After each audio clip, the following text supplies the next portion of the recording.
روزے کا مقصد سحری اور افطاری کی فکر و اہتمام کے بجائے قلب و نفس کی پاکیزگی کا اہتمام اور فکر ہے۔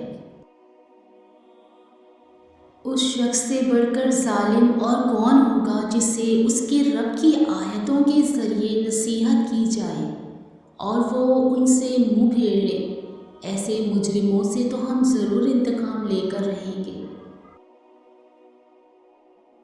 اللہ سے رجوع کرنے میں دیر نہ کرو، بے شک اس نے عرش الہی پہ لکھ دیا ہے، میری رحمت میرے غضب پر غالب ہے۔ اے پروردگار، ہم کو اپنی رحمت خاص سے نواز اور ہمارا معاملہ درست کر دے۔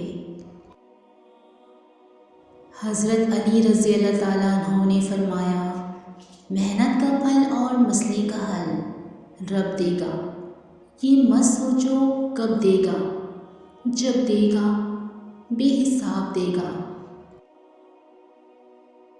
لوگ خاموش ہوتے ہیں، اندھے نہیں، لہٰذا بے وقوف بنانے سے پرہیز کرو۔ اگر اپنوں کو گرانے میں آپ کو اپنی جیت لگے تو سمجھ جاؤ کہ آپ بہت گرے ہوئے انسان ہیں۔ ماں سے بڑھ کر کوئی نام کیا ہوگا، اس نام کا ہم سے احترام کیا ہوگا۔ جس کے پیروں کے نیچے جنت ہے، اس کے سر کا مقام کیا ہوگا۔ حسد کرو گے کچھ نہیں پاؤ گے، اور شکر کرو گے تو گر نہیں پاؤ گے۔ ہر وقت اپنے تن اور من کو صاف کرو، کیا پتہ کب خدا سے ملاقات ہو جائے۔ لوگوں کے سامنے مسکراتے رہا کرو، اللہ کے سامنے گڑ گڑاتے رہا کرو، کیونکہ دنیا مسکرانے والوں کو پسند کرتی ہے، جبکہ اللہ پاک گڑ گڑانے والوں کو پسند کرتا ہے۔ آقائے دو جہاں صاحب کون و مکان صلی اللہ تعالیٰ علیہ وآلہ وسلم نے ارشاد فرمایا، جب انسان مر جاتا ہے تو اس کے عمل کے ثواب کا سلسلہ اس سے منقطع ہو جاتا ہے، مگر 3 چیزوں کے ثواب کا سلسلہ باقی رہتا ہے۔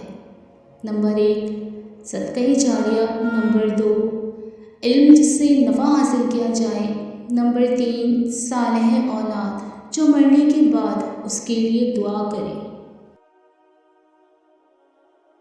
گناہ کا احساس ہونا، اللہ کی طرف لوٹنا، استغفار کرنا ایک قسم کی سعادت مندی ہے جو ہر کسی کو حاصل نہیں ہوتی۔ اللہ تعالیٰ کا ارشاد ہے، اے ایمان والو، اللہ سے ڈرتے رہو، اور ہر شخص کو دیکھنا چاہیے کہ اس نے کل یعنی قیامت کے دن کے کیا سامان عمل بھیجا ہے۔ اے اللہ، ہمارے سردار اور ہمارے آقا محمد صلی اللہ تعالیٰ علیہ وآلہ وسلم پر، آپ کی آل پر اور آپ کے صحابہ پر برکتیں اور سلامتی نازل فرما۔ محبت کرنے والے چاہے کتنے دور ہوں پر دل سے دور نہیں ہوتے۔ کبھی کسی کو یہ مت کہو کہ تم مجھے یاد رکھنا، تم اگر یاد رکھنے کے قابل ہوئے تو یقیناً یاد رہ جاؤ گے۔ محبت چہرے نہیں دیکھتی، محبت تو چاہت، احترام اور پاکیزہ جذبات دیکھتی ہے۔ کوئی ادھوری نہ رہے دعا کسی کی، سب کے لیے ایسا مبارک رمضان ہو۔ روزے جتنے بھی مشکل ہوں پر رمضان کا اہتمام بہت اداس کر دیتا ہے۔ سحری کی رونق، افطار کی برکت، عبادتوں کا مزہ رمضان ہی کی دولت ہے۔ اللہ پاک ہماری ٹوٹی پھوٹی عبادت کو قبول فرمائے۔